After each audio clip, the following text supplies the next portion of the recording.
U ovom receptu možete koristiti bilo koju tjesteninu koju ste kupili u nekoj trgovini. Ipak preporučujem da napravite domaće šurlice, brzo je i jednostavno, bez brige budite, biti će posebnijeg okusa.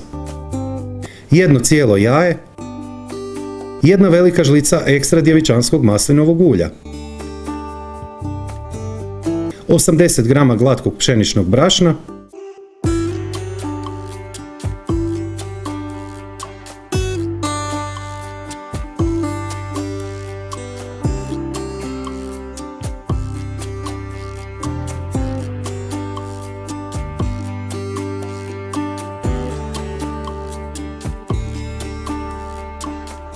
Ako ćete udvostručiti sastojke, dobit ćete logično više tjestenine, kao što vidite na ekranu, to ipak odlučite sami.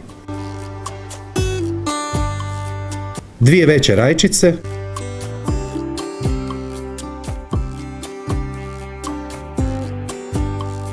...100 ml, to jest 1 decilitr vode. Čim zakuha, nastavite kuhati 5 minuta poklopljeno.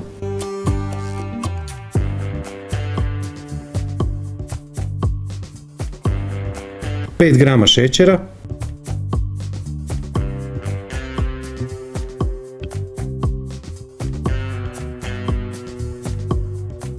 hobotnica 1 kg ili krakovi Humboldtove lignje, svejedno je, priprema je ista. Nakon 10 minuta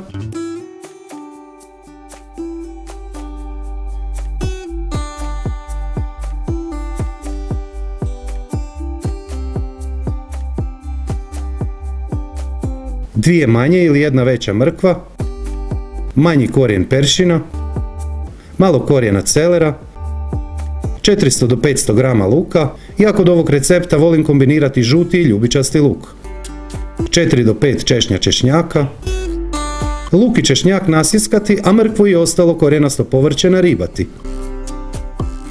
Vrlo malo klinčića, 4 do 5 komadića, nemojte više jer bi preuzeo okus ali i miris. Sada je najjednostavnije dodati samo pola male žličice suhih dalmatinskih začina, tako je najlakše. Ili još bolje, ružmarin, timijan, lovor, ljute papričice, za pikantnost opcija po želji i ukusu. Bilo bi odlično da imate 3 suhe smokve ili suhe šljive u nedostatku.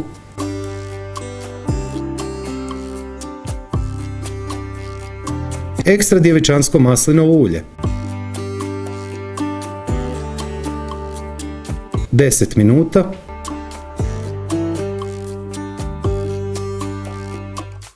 ...300 ml, to je 3 decilitra tople vode. Nastavite kuhati sve dok se tekućina ne reducira u potpunosti. To je oko 15 minuta.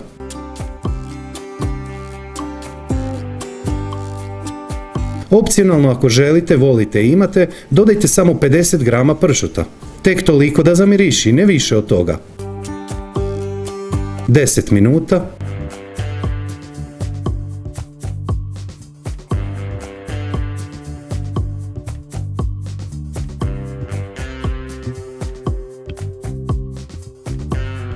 Reducirati 5 minuta.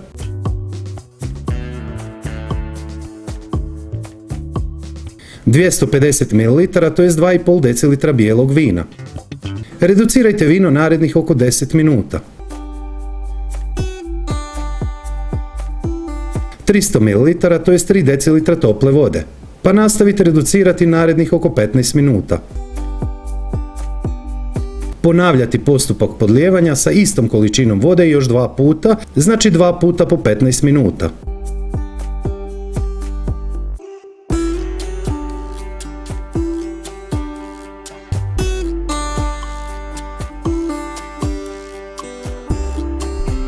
...300 ml, to je 3 decilitra crnog vina.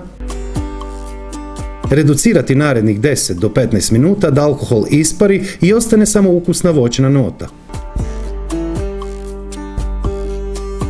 Svježe mljeveni šareni papar.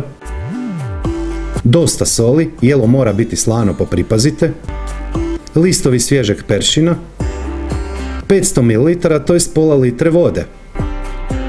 Nastavite kuhati ono vrijeme koje je potrebno da skuhate tjesteninu u posoljenoj vodi. Ova tjestenina se kuha 5-6 minuta, a kupovnu kuhajte prema uputi na pakiranju. Tjesteninu odsjediti i umiješati u jelo. Po potrebi dodajte malo vode gdje se kuhala ista tjestenina. I još kratko reducirajte do željene gustoće i poslužite.